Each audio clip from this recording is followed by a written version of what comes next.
For a few hours on a Sunday, Formula One looks simple. 22 cars, 5 red lights, 1 winner.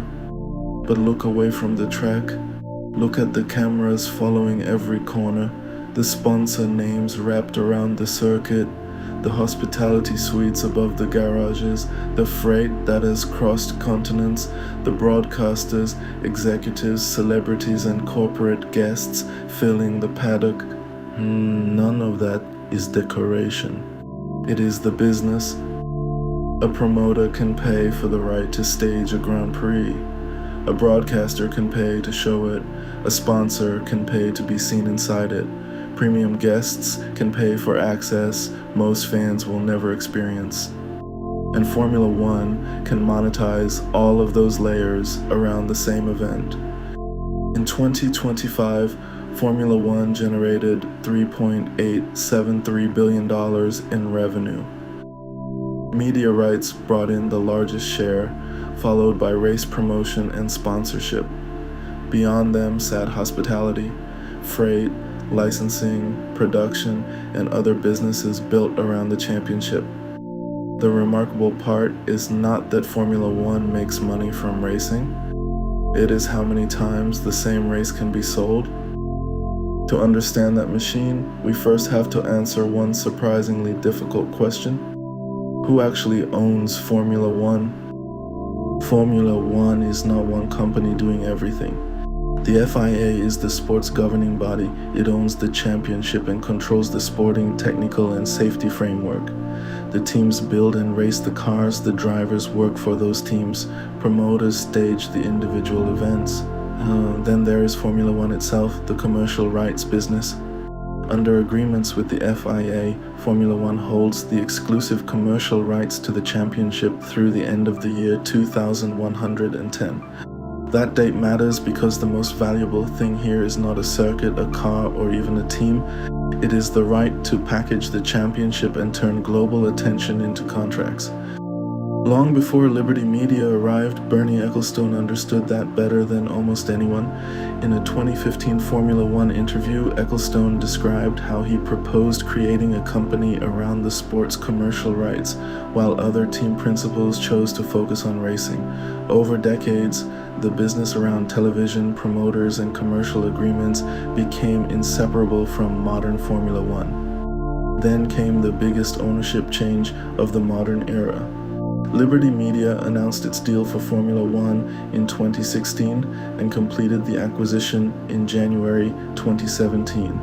The transaction valued the business at about $8 billion on an enterprise value basis, with an equity value of about $4.4 billion. Liberty did not invent the core Formula One money machine. The promoter contracts, television rights, and sponsorship model already existed.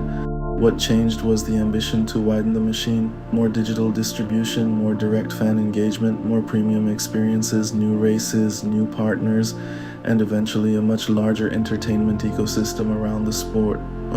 But commercial rights are only valuable when someone is willing to pay for them. And in Formula One of the first customers can be the event itself. Imagine owning a sporting property where, in many cases, you do not simply rent a venue and hope to sell enough tickets to cover the cost. Instead, the local promoter pays you for the right to put your event on the calendar. That is the basic logic behind Formula One race promotion revenue. Promoters can be circuit owners, automobile clubs, specialist event organizers, or government-linked bodies. Formula One grants them the right to host, stage, and promote a Grand Prix. Those agreements typically begin with terms of 3 to 7 years, and many include fees that rise over time. The promoter then has its own business to run. It can sell grandstand tickets, general admission, local hospitality, concessions, local sponsorship, and on-site activations. So the relationship is not as simple as saying a city pays Formula One and loses money. Different events have different structures, different public involvement, and different economics. But the central exchange is clear. A place on the Formula One calendar is a commercial right. In 2025, race promotion accounted for 26.7% of Formula One's total revenue. And there is an important exception that shows just how flexible this model can be: Las Vegas.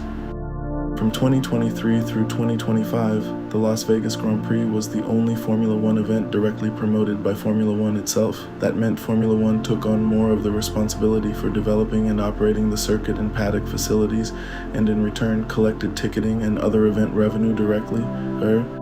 Most races give Formula One the certainty of a promoter fee. Las Vegas lets Formula One take more of the event risk and more of the event upside. But once a Grand Prix has been created, the promoter relationship is only the first sale, because Formula One can now sell the same race again without running another lap.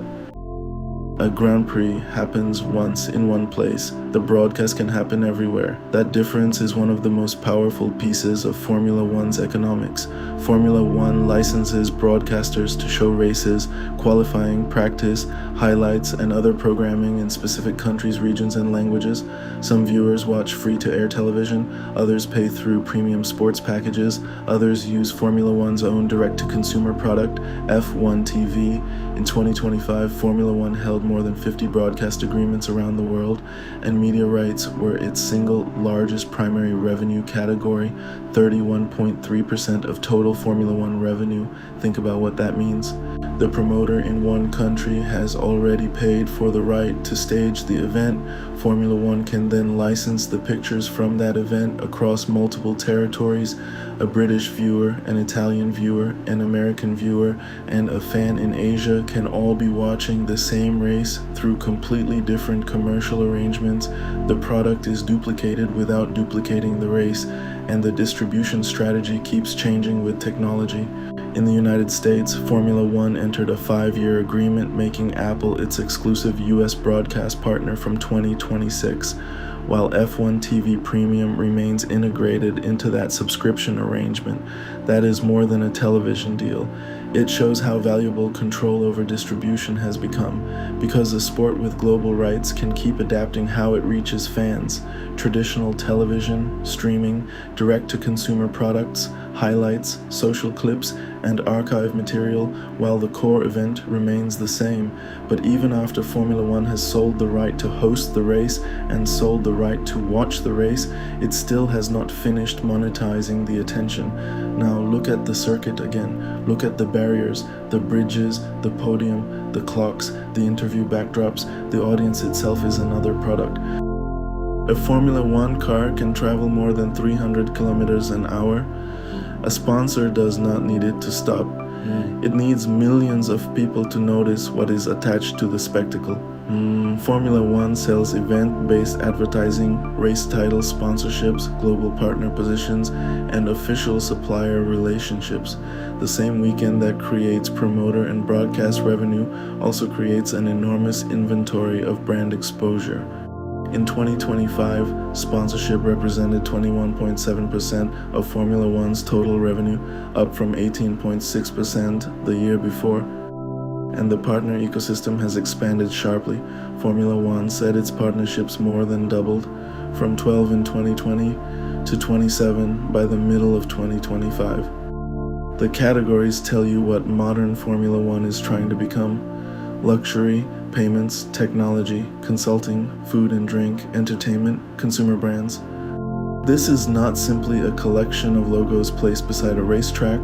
The more valuable Formula One becomes as a global cultural event, the more ways it can create branded moments around it. A title sponsor can own the name of a Grand Prix. A global partner can appear across many races. A brand can build an activation in a fan zone, a hospitality program, a digital campaign, or a physical object that becomes part of the weekend itself. And Formula One has another advantage. Under circuit rights agreements, it can acquire from promoters important commercial rights at events, including trackside advertising, title sponsorship, and much of the Paddock Club hospitality inventory. So the commercial machine is layered deliberately. The race creates attention, the attention creates inventory, the inventory creates contracts. But some customers are not paying to have their logos seen by millions. They are paying to get closer to the race than almost everyone else. Above the garages, Formula One becomes a luxury business. The Paddock Club turns proximity into a product. Premium hospitality, privileged views, corporate entertaining, and access to an environment that ordinary grandstand tickets cannot provide. And it sits inside a much broader category of revenue that is easy to miss when you only watch the race on television. Formula One also makes money from freight and logistics services, support championships including Formula 2, Formula 3 and F1 Academy, production and post-production work, digital activities, and licensing of the Formula One brand. This matters because it shows how far the business extends beyond the 2 hours between lights out and the checkered flag. The cars have to travel, equipment has to travel, television has to be produced, corporate guests have to be served, merchandise and licensing can keep the brand generating value even when no car is on track. A Formula One weekend is not one product. It is a temporary economy assembled around a race. And by now, almost every group we have discussed has paid Formula One in some form. Promoters, broadcasters, sponsors, hospitality customers, licensees. Then the money changes direction. Because the organizations that make the race possible are not simply customers of Formula One, they are also the product Formula One has to pay for. Without Ferrari, McLaren, Mercedes, Red Bull, Cadillac, and the rest of the grid, Formula One has nothing meaningful to sell. The teams design and build the cars, they hire the drivers, they employ the engineers and mechanics, they find their own sponsors, and they spend the season competing for the Constructors' Championship. Formula One does not own those teams. Instead, the commercial relationship is governed by the Concorde framework between Formula One, the FIA, and the teams. In 2025, Formula One recorded $1.4 billion in team payments. That excludes a separate $50 million of one-time incentive payments connected with teams signing the 2026 commercial agreement. And that creates the most interesting reversal in the entire business model. Formula One spends the first half of this story selling rights around the championship. Then it shares a substantial pool of money with the teams whose competition makes those rights valuable. Under the 2026 Concorde agreement, the prize fund is linked to Formula One's financial performance. Distribution is based largely on sporting results, while the agreement also recognizes other principles, including longer-term success and heritage.